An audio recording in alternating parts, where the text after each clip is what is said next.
So, financially speaking, retirement might differ from your expectations. Hi, this is Eric Hagen with the Plotter Podcast. I'm here in Grand Cayman at my broker-dealer's Top Producers Education Conference.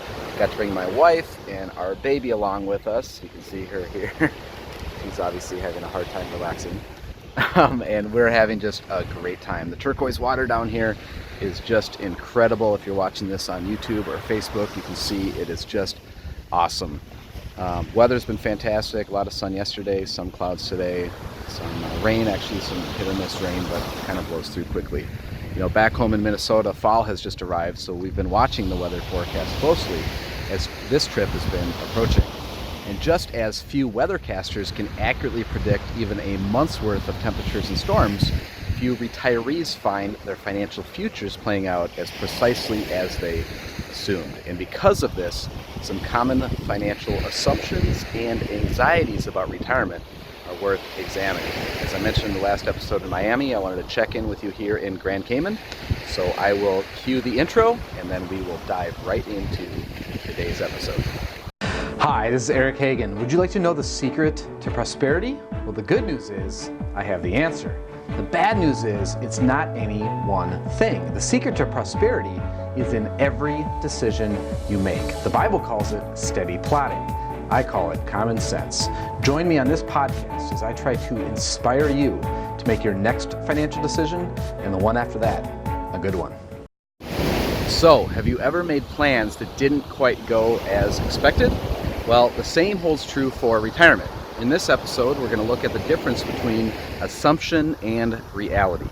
So first, you may be surprised to find out that few retirees actually outlive their money. Generations ago, many older people did live in dire straits, sometimes down to their last dime. And in response, Social Security was created to help them. Today, Social Security is still around, and most retirees are smart about their savings and their income.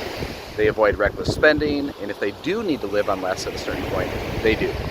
Health crises, of course, can and do impoverish retirees and leave them dependent on Medicaid, but that tends to occur towards the very end of retirement rather than the start. Also, the amount that you withdraw annually from your retirement savings can vary. Anything from healthcare expenses to a dream vacation to a new entrepreneurial venture could affect it. And so could the performance of the financial markets. You know, a lot of times in our planning, we project certain withdrawal rates, but reality suggests that that can vary. So have you ever heard that you'll probably need to retire on 70 to 80% of your end salary? That may not be feasible. Some articles state that new retirees should strive for that goal, but it can be very, very tough to achieve. You see, in the initial phase of retirement, you'll probably want to travel, explore new pursuits and hobbies, and get around to some things that you put on the back burner. So in the first few years away from work, you could easily spend roughly as much as you did before you retired, or even potentially more. JP Morgan recently analyzed spending patterns of more than 5 million US households, reviewing figures from the Bureau of Labor Statistics, the Employee Benefit Research Institute, Chase, and other sources. It found that median household spending increases on the way to a retirement transition. It usually begins to rise 1 to 2 years before a retirement date, and it generally takes 1 to 2 years to return to the old pre-retirement levels. And the same study noted that median annual household spending in retirement declines gradually after age 60 and begins to plateau when people reach their early 80s. Another interesting finding from the JP Morgan analysis is that while 56% of households headed by people in their 60s saw a fluctuation in spending at retirement, 38% of those households saw spending decline, either in the short term or the long term. In fact, once you're retired for a while, you may spend less than you anticipate. Analyzing Bureau of Labor Statistics data, personal finance website Smart Asset said that on average, households headed by those older than 65 spend 25% less annually than younger households.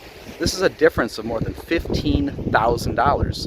And while healthcare spending increases in retirement, other household costs decline, particularly transportation and housing expenses.